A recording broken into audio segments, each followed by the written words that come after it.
What's up, New Hope family? Welcome to maybe episode 149 of the Grow Podcast. Michael, off camera, is that what we're naming it? 147. This is either 147 or 149. The numbers are all jumbled up, and you guys probably don't really care what number it is, so that's fine. My name is David. I'm very excited that you have joined us today. This is a special episode of the Grow Podcast because unlike normal, where we're going to dive deeper into the message from the week, today we're going to dive deeper into my new friend, Pastor Aaron Hughes. Hello, Pastor Aaron. Hi. It is great to have you here. It's really good to be here. We don't know each other that well. We don't know each other at all. We had a brief conversation with a group, and then we just spoke for about 14 seconds before this. So this is going to be great. We have great chemistry. What could go wrong? It's going to be really natural and really good. Yep.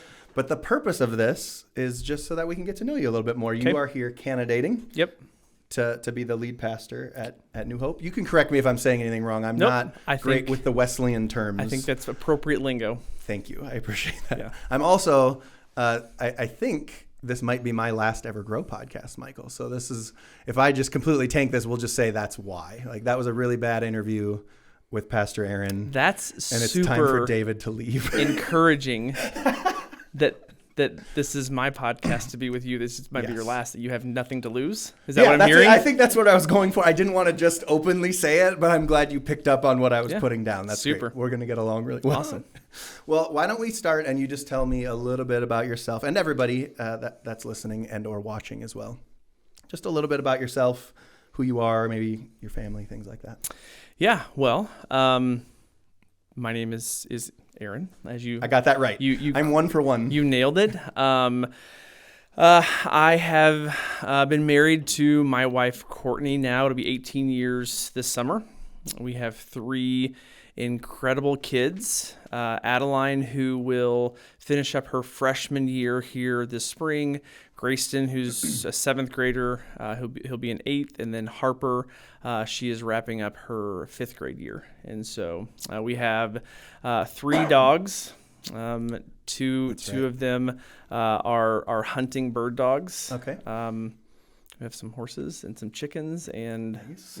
So now you mentioned that I don't know if it was at times or all the time the dogs hang around the office. Is that accurate? I mean, they have historically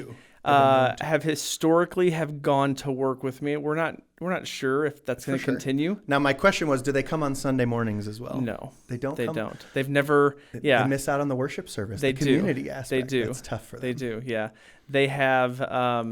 They.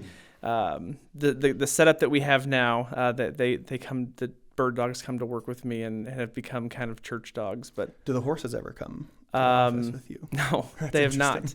They have not. But I mean, a good prop for like a Christmas production. Have some horses on stage. Not the horses that I have. Not these horses. They would kill somebody. What are these horses for? Do you ride them? I ride them. Okay. They're just. I am not a great horseman or horse trainer, and so they're just not it just wouldn't go good. Yeah. Are you a better dog trainer? I mean, wow, you need to have more confidence in your animal training abilities. I don't know if I'm better, but I'm less likely to die. That's a fair point. With bird dogs than I am on horses. That does seem like so. In that regard, yes, I am better. Where are you from originally? Tell me a little bit so I'm from Missouri. Courtney and I were both raised in Missouri. She's from St. Louis. I'm from a smaller town about an hour south. We met at Southeast Missouri State University in Cape Girardeau, Missouri, in college. And we lived there.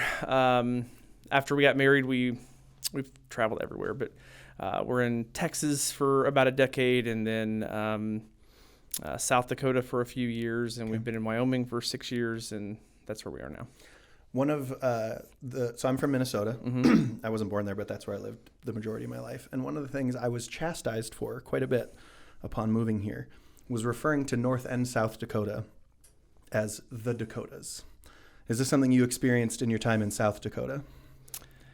I don't know if I've ever. No. Okay. Yeah. Is that not a way you refer to them growing up? I've never referred to them. Coming from Minnesota, that's exclusively how we referred to them. I learned that was a no-no when I got here. Just a tip. When I was first approached about the potential call to do ministry in South Dakota, I had to actually pull out the map being from Missouri, right? Like I knew where generally Sure, it the was. general idea of where South Dakota is. But so I Hadn't don't know. spent a lot of time. I don't know if the Dakotas was a phrase that I would have ever. That's fair. So Where in Missouri are you from? so southeast Missouri. Okay. Farmington, Missouri was where I. Have you ever been to the Purple Burrito in Springfield? No. This is a very important question. That's really disappointing to me. No. So Different side of the state. Our national championship for years at the level I was coaching Christian college basketball was Mm-hmm. in Springfield. Okay. So we were there 4 or 5 years in a row, and we found this place called the Purple Burrito. It was excellent. What are your thoughts on burritos? I don't know if I have thoughts on my word. burritos. I'm sorry. I'm glad Michael's not on camera with us right now, because the disappointment that I can tell I'm so sorry. he's going through right now. I mean, I don't have negative thoughts on burritos. I mean, that's better, I guess. Do you have a favorite food? Like, are you a big food guy? I think Do you like food. Yeah. We talked about your dinner last night. I feel like you could look at me and know that I have thoughts on food. Like it's clear that I have thoughts on food. I just have never thought much about burritos. Interesting. Okay. So what you had barbecue last night. Mm-hmm. There's a phenomenal barbecue place here in Williston. One of the coolest things about Williston that you might find out is we have incredible food and like really diverse types of food. Like my favorite restaurant, in fact, my favorite restaurant in North Dakota is a Turkish restaurant downtown here in Williston. It's incredible. There's a great Filipino restaurant. There's some really great like authentic Mexican restaurants, great barbecue, all those kind of things. So it's a really good place for food.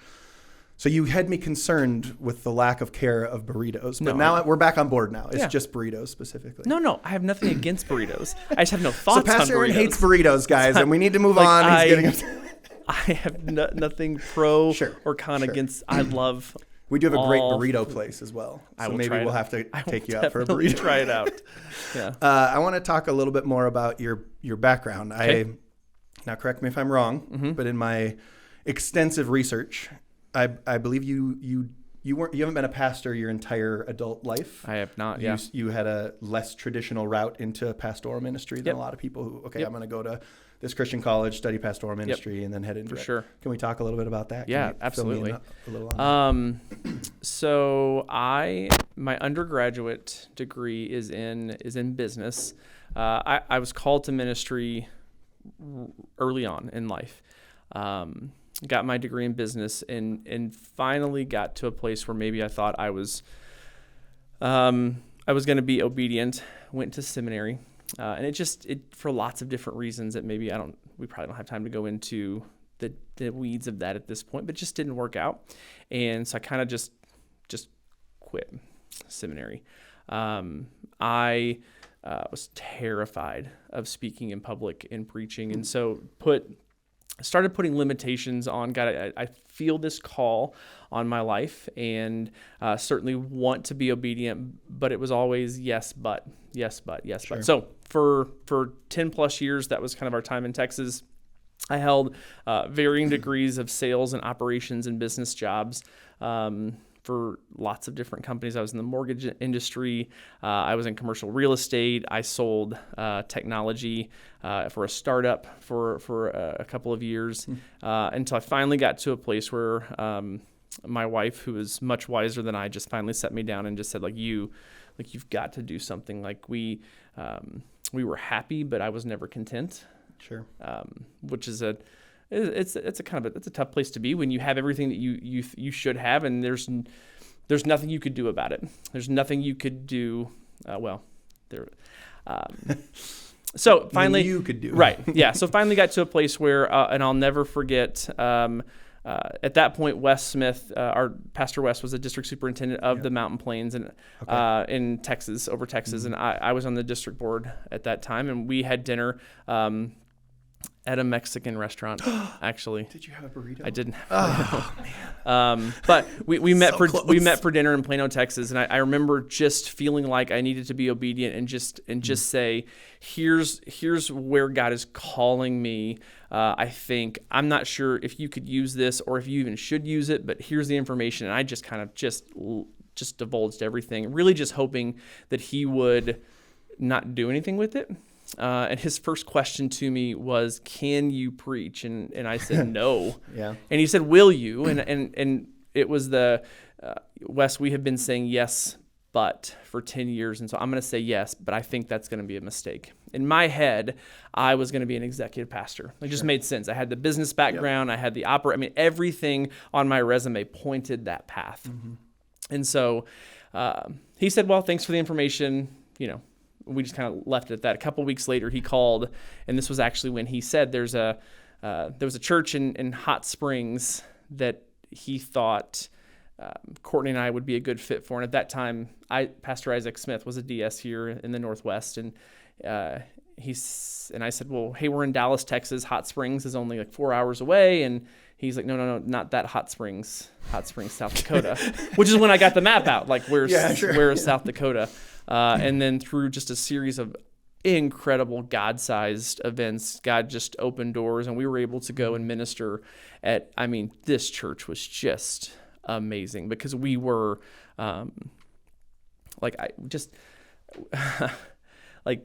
we had business background, I had leadership experience, but as far as pastoring, was just trying to figure out, and this church just loved Courtney and I, and they walked us through so many things, and through the grace of God and their love, the church's love, like, this church began to grow and the kingdom grew, and it was just awesome. So very cool. Yeah.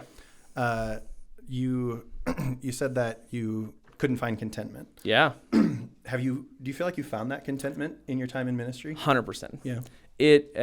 So it took about 2 weeks, and everything about our life in South Dakota was different, and like we had given up all the securities and all the things that we thought that we were supposed to have at that point in our life. And I remember looking at Courtney and like on paper, like it just didn't make sense. Yep. But I said, like, we are exactly where God wants us to be. And for the first time in my life, like I have peace in that, and man, that is awesome. Yeah. Like, and I think that's been ministry for me. Like, ministry has never something, like, it's the greatest honor and privilege in my life. And I am eternally grateful that I get to do this for a living, and that I get to share and talk about Jesus and love on people. And like, this is just like, I don't deserve to be able to do this.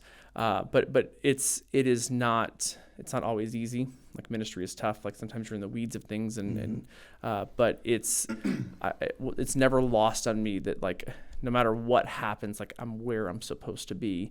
And like, that is just, there's just no words for that. Yeah. All right. I have a really important question now. All right. What terrible thing happened in your life that led you to be a Kentucky Wildcats fan? Yeah, that's a great question. Yeah. And I'm not a casual fan. That's the vibe I get. I am like, I bleed blue. This is the problem. Yeah. By the way, for those of you who probably, like Pastor Mark, don't care about this sports aspect, you can just skip ahead a few minutes because Pastor and I are going to talk sports here for a minute. Please continue. So my mom and dad are from Kentucky. Okay. All right. That's better. Their family that's where they were raised. And so we just grew up watching it. Yeah. And it has, like, we grew up, like, we didn't have a choice growing up on who we rooted for. And it has carried over into my adulthood to where it's become something that I probably, you probably should see a counselor for at some point, I think. Like, there are times where it's not healthy, but it fills my cup, and it brings me. It doesn't bring me joy. I was going to say, did it bring you joy when they lost in the first round of the tournament this year? It doesn't actually. It's one of the few things in my life that I actually continue to allow that consistently hurts me. But my dad and I always have something to talk about. My brother and I always have something to talk about. I'm teaching my sons and my daughters to enjoy it with me. And we have a new coach, and he, I think, is going to. I am hopeful that he's going to turn things around. Mark Pope, who was the captain of the '96 championship team.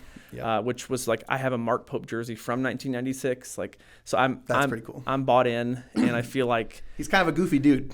He's a nerd. He's very different than Calipari, but I don't like Calipari. We so I'm like, needed I think to change. That's the right move. We need to change. So we'll see what happens. All right, this has been New Hope Sports Center. Thank you for joining us.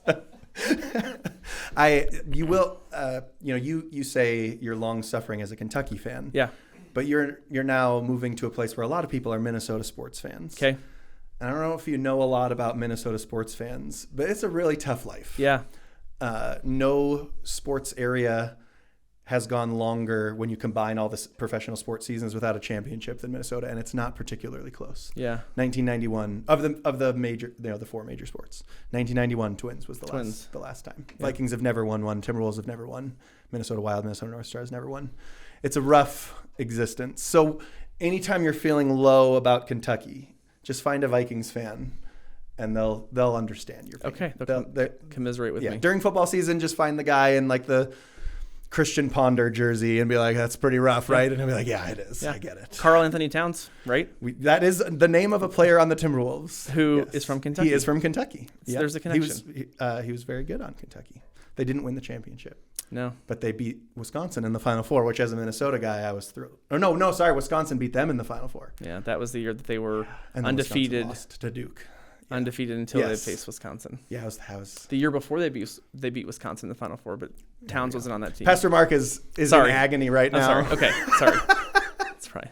Yeah. I'm feeling we would have got along really well if I was going to be around for after you get here. Second most important question I can ask you. You're about to try a new pizza place for the first time. This is for you, Michael. Okay. What are the toppings you're putting on your pizza? Most everything except pineapple. Okay.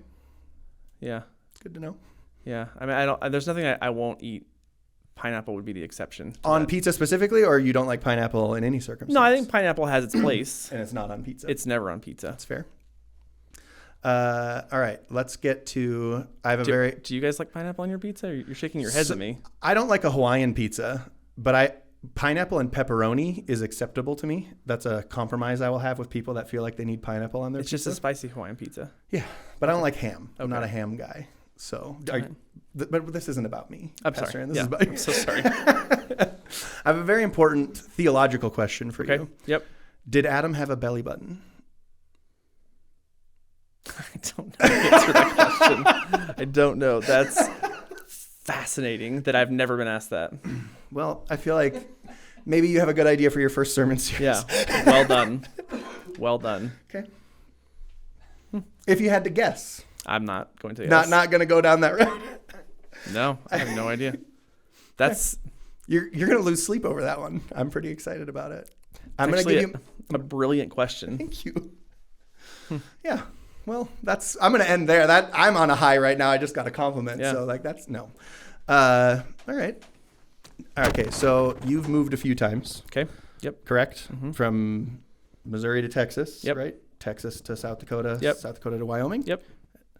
What's your the thing you dread most about moving? I'm in the process of a move myself. There's a lot of fun things that come with moving. What's your least favorite part of moving? Well, I mean, how serious do you want to make this question? I very intentionally left it up to you how serious you want to answer it. It's people, right? So, and I think this is appropriate to we love our church in Sheridan.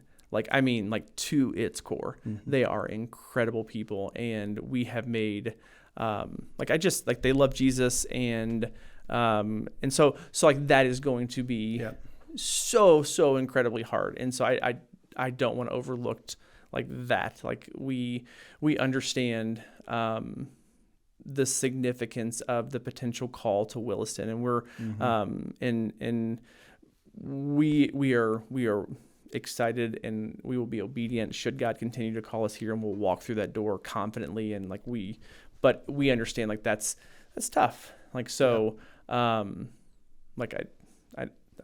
a very serious answer to that question. No, so that's going to be a tough thing for us to do for sure.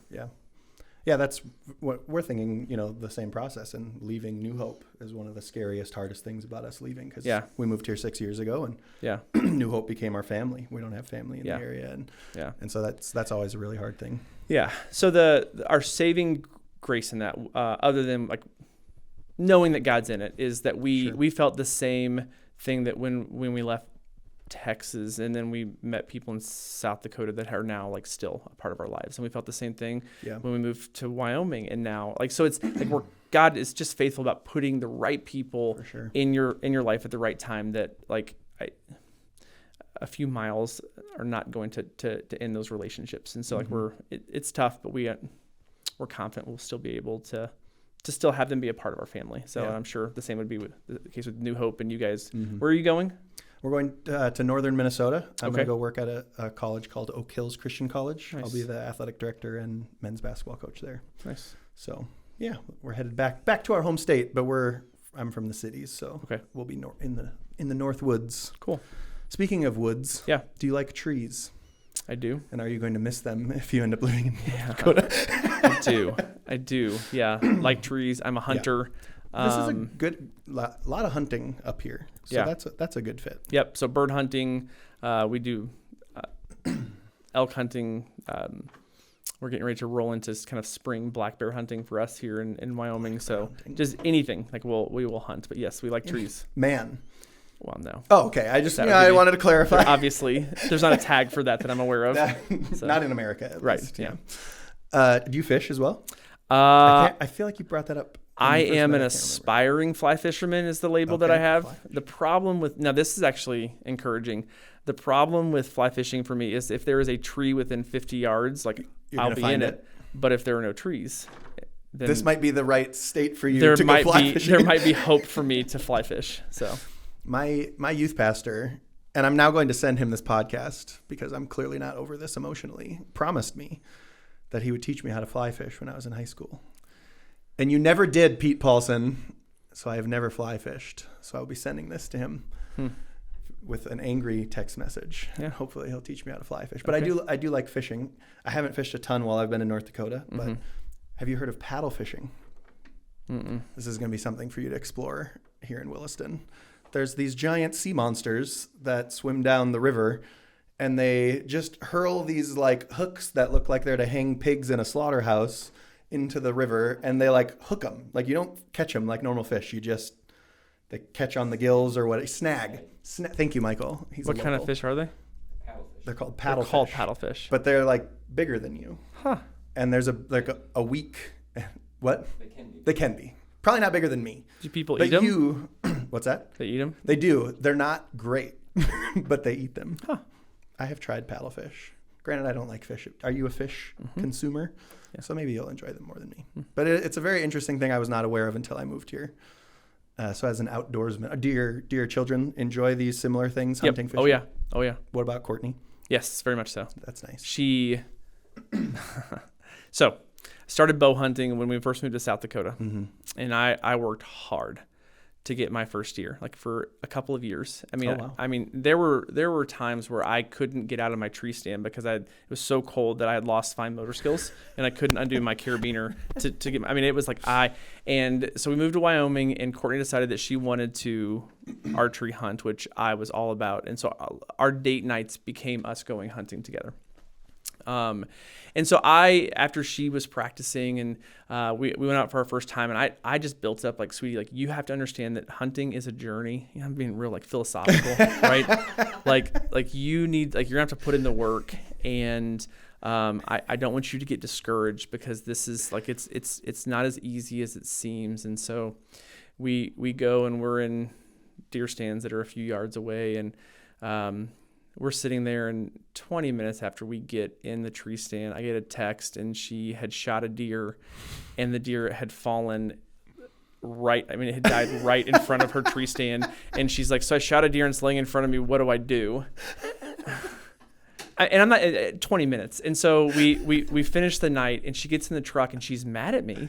And I'm like, you should be happy. Like, I don't understand. Like, why aren't you celebrating this? She goes, have you just not been wanting to be with the family? Like this hunting is not that hard. Like, why have you been spending so much time doing this? I don't get it. So, very, very defeating and frustrating. For me. Your bow was smashed on the tree you were in your stand. Yeah. So yeah. That's great. Now your oldest is in 9th grade right now. 10th, so she's going to be in 10th grade. That's actually, my dad was a pastor, and we moved right before I started 10th grade as well, so I've been there. Okay. How do your kids feel about the potential of moving schools, meeting new people, things like that? I think the potential is going to be tough. So there's been lots. We looped them into this almost immediately when the conversation started. Like when we actually prayed about like how early on, and just almost immediately. Yeah. And different than another pastor I know from the early 2000s. Please continue. I know my dad will be listening. so we have involved them. We have prayed together as a family. We have processed with them, and we have gone through all the range of emotions, and it's going to be tough. Adeline, our 10th grader, soon to be 10th grader, I think is the one that, for lots of different reasons, I think it'll be challenging. More challenging for. She has expressed to me that she feels like after praying that she has peace. That's cool. Now she has said, she goes, I will probably cry for the first couple of months that I'm here, but I have peace that God is in this. And so for her as a almost 15-year-old to articulate those things to me, like she's way more mature than I was at her age. That's probably why my dad didn't include me in those conversations. So I got to that before you could type it in the comments, Dad. Yeah. So we're just trusting God. Like that's cool. We early on, Courtney and I have said, like, God would never call me to a place that he would never call her. And so like Courtney's got to be on board, right? So if he's calling me, he's calling her, and he's calling both of us here. And at the same time, he would never call us and not give our kids at least some sense of peace. Now, we would never allow our kids to be the deciding vote or factor. For sure. Right? Like as mom and dad, like we feel like we know best, but we're trusting God in this, and he has been faithful in ways that only he can be faithful. Yeah. So that's interesting. I did let my 6-year-old decide where we're moving to, so maybe that was the wrong call. I might have to go do some thinking when we're done recording. Okay. I would love to hear what you knew, if anything, about Williston, North Dakota before, before Wes reached out to you or whoever it was before this conversation started. Had you heard of Williston, North Dakota? Yep. Okay. So, and I'll talk about this. I understand this will be published or after I preach, but I think I talked about this in my message, that our first retreat that we went to in Billings, when we first moved into the district, we actually sat next to Pastor Mike and Pastor Kylie. Mm-hmm. So we immediately were introduced to them and New Hope. And so at that point, we hadn't heard of Williston or North Dakota, but that was our first introduction. So just hearing their story and about what God was doing. So that was, 8-9 years ago now. Mm-hmm. That still resonates with me. Their passion for what God was doing here. It was pretty awesome. So other than that, there's not a ton. I would say over the last year, because of the conversations that I had been having with Pastor Wes, I have certainly been praying and have been keeping an eye over if that's the right way to say it, on what God was doing here. So you can choose. You can answer this as short or as long as you want, so we don't need to go deep into the weeds in it. But can you tell me one thing that's interesting about New Hope to you, or one thing that drew your eye about New Hope when Wes started talking to you? Obviously the Holy Spirit moving in your life, but so not so much when Wes started talking to me, that's because that point it's the what ifs. Plus when Wes talks, it's the Southern drawl and it's really slow, so it took a while. You think Wes has a Southern drawl? Yes, you don't? I guess you're from Missouri and Texas. Hold on, we got to stop. We have to completely halt where we're headed in this podcast. You don't think he has a Southern drawl? Our district superintendent? Yes, that's the one. We have a video of me and Hattie on stage with him, teasing him about his Southern drawl, and then he taught us how to speak with a Southern drawl. This is fascinating to me. Because you don't have one. I would never have described him as having a Southern drawl. Michael? Wes Pastor Mike? From Missouri. So he just hears him like a Missourian. Wes is from Missouri. Oh, this is interesting. We've broken him. Huh. We've broken belly button first. Yeah. Which was a tougher question, Wes's Southern drawl or the belly button question? I'm replaying all of our conversations. Anyway. Sorry, continue. Yeah. So I'll tell you. So we came. Part of our process is we came and visited without really anyone knowing that we came and visited. Wearing the glasses with the fake nose and the mustache and everything. Basically, Yes, like it was. I like that So idea. we had dinner with Dan, vice chair of the board, and that was it. We didn't meet anyone else, and just to get a sense of what Williston was and to see New Hope. And so there were a couple of times where God just wrecked me during that trip, but the thing that I felt like just most excited about was walking into the Pastor Mark's office, the lead pastor's office, and seeing the map on the wall with the family units in the circle in the surrounding area. Yep. like that. I am passionate about telling and sharing the gospel. I want people to know Jesus. Like, that's it. Like, this is not, I don't want to play church. I don't want to pretend. I don't want to, like, all the lights and the fog machines and all the things. Like, those are awesome. And I love it. I love those things, like, because it's just fun. But at the end of the day, I just want people to know Jesus so they can go to heaven. I want their lives to be changed by the atoning work of Christ so they can have what I have, and seeing the vision for how this church wants to reach out beyond the walls of this building just ignited something inside of me that, like, I just wanted to be a part of it. So that was a moment that I had with God. Now, there have been several other things since then, but that was the we weren't sure what we were going to do when we came and had dinner that night. Like, we truly were just on kind of a reconnaissance mission, but like, that was the first kind of indication from God that this was probably more than just a visit for us. So that's cool. Yeah. All right. Well, we'll wrap up here quick. Unless Pastor Mark, who's in the room, would you like us to deep dive like late 90s Kentucky basketball a little bit more? We could. Food I'm getting it. sports. I'm getting it. Inane conversation.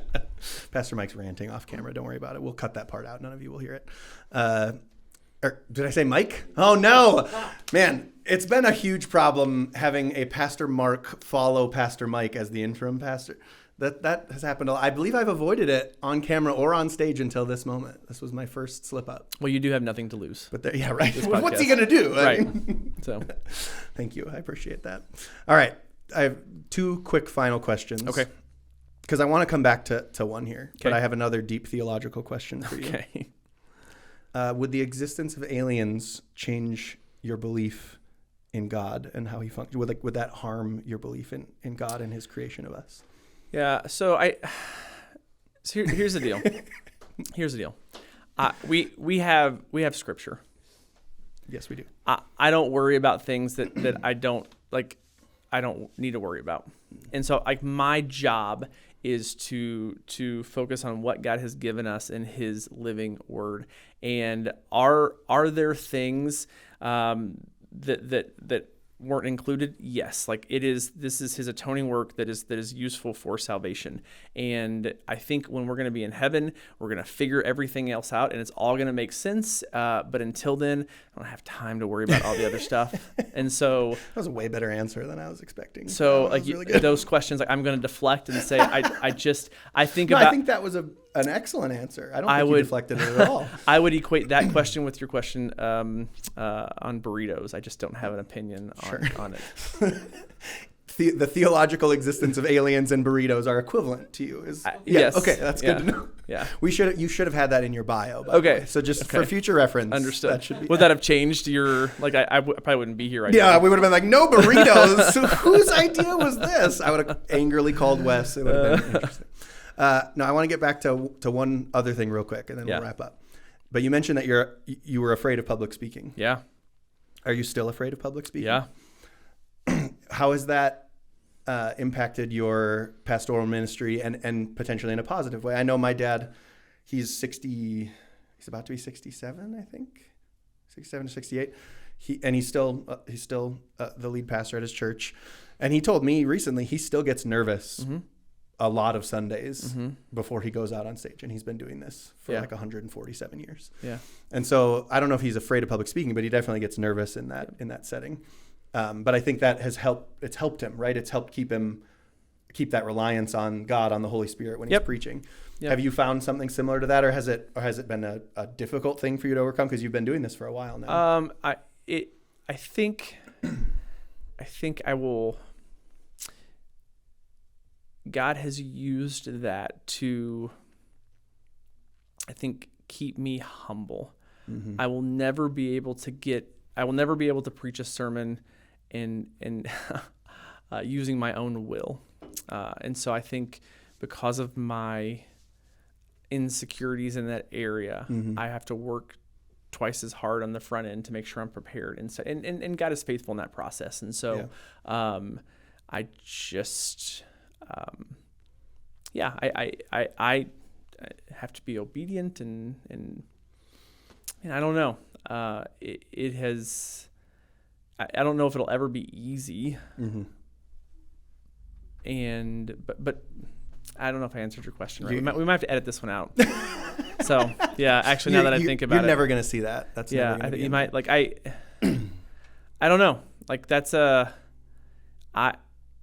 it's I think that's a very good answer. I think recognizing the need that you have to rely on the Holy Spirit in that Yeah. setting, and then the humility that naturally brings. Because I'm kind of the opposite, right? I'm not afraid of public speaking at all. Mm-hmm. I don't know why. I certainly haven't like practiced my whole life to get up on stage in front of people. It just happened in my life. In my last job, I all of a sudden was emceeing a conference that the nonprofit I was running put on, and I was like, oh, this is easy for me. I can just get up here and act like a clown. I think I watched enough Conan O'Brien as a kid that I just act like him when I'm on stage, and it works for me. yeah. But I think for that same reason, I would struggle if I had become, felt called into to be a preacher, because I probably could go out on stage and do 25 good minutes without relying on him at all. Mm-hmm. But there probably wouldn't be any real spirit in it at all if I did that. Mm-hmm. And I would, it might be hard for me to fall into that. And I just find it interesting that you're the third pastor I've gotten to know a little bit that shares this, whether it's a fear of public speaking or just like that's not my natural state isn't to go up on stage and be the guy everybody's Right. looking at and talking to, Right. to be a clown, for instance. And I think that's interesting and certainly speaks to the call on your life that God has given you to be a speaking pastor. So I thought you answered it very well. Oh, okay. But okay, the last thing, and this is just up to you. Is there anything else that you haven't said that you would like to say to anybody that may or may not listen? In the Philippines, we got a lot of listeners in the Philippines, thanks to Pastor Leo. Maybe there's some friends in the Philippines. I listening. spent part of one of my jobs. I migrated a team from Dallas to the Philippines, and so I spent like Really? 3 weeks in Manila. Yeah, I worked there, and it was. Did you like it? I did. I'm a homebody. That's Okay. something you should know about me. Like I prefer to be at home, and so that was a challenge for me. Sure. But I loved it. Yeah, it was good. Culturally, was an awesome experience. Yeah. And so Very cool. Um, But anything else you sorry. might like to mention? I think we're in this kind of space of the unknown, right? Like there's, which I love, because there's you put it into God's hands, and it's, I think an outsider's perspective is useful Sure. anytime you have any conversation. And I've had conversations with the staff and Pastor Mark and the board, and there is a passion in this church that is almost infectious. And so I say that to say that no matter what happens over the course of the next several days, weeks, months, and like I hope and pray that God continues to open the doors. But at the end of the day, like we're gonna let God do what He does, Yep. right? Regardless of that, like God has huge plans for this body of believers. Like you can see it and you can feel it, and I think that would be the thing I would share, is that, man, like hang on, because I think God's about to do something big. Would be my closing statements or remarks. Well, thank you, Pastor Aaron. Thank you for your time. Yeah. I know. Have you ever done a podcast before? Never. Wow. Well, I've done 149 and I haven't gotten any better at it. So, Okay. You did excellent for your first time. So Thank thank you for hanging out a little bit. It was nice for me just to get to know you a little Yeah. bit as well. It's one of the reasons we've really liked this conversational style of podcast, because it's just like we're sitting down having coffee or Yeah. tea or whatever. I don't like coffee, but Sure. coffee's relatable, so I say coffee. Understood. but that's how I get to know people, is just a one-on-one conversation, and so everybody gets to peek in on that a little bit and have that as well. So I think it'll be great for all of us to get to know you a little bit better. Thanks to all of you for listening to whichever episode this was, 149/7/ who knows. Pastor Mark is really has cared about the numbers, as we've learned on the Grow podcast. So we got to get it right. But thank you, New Hope family, for being here with us. We love you, and we will see you next time.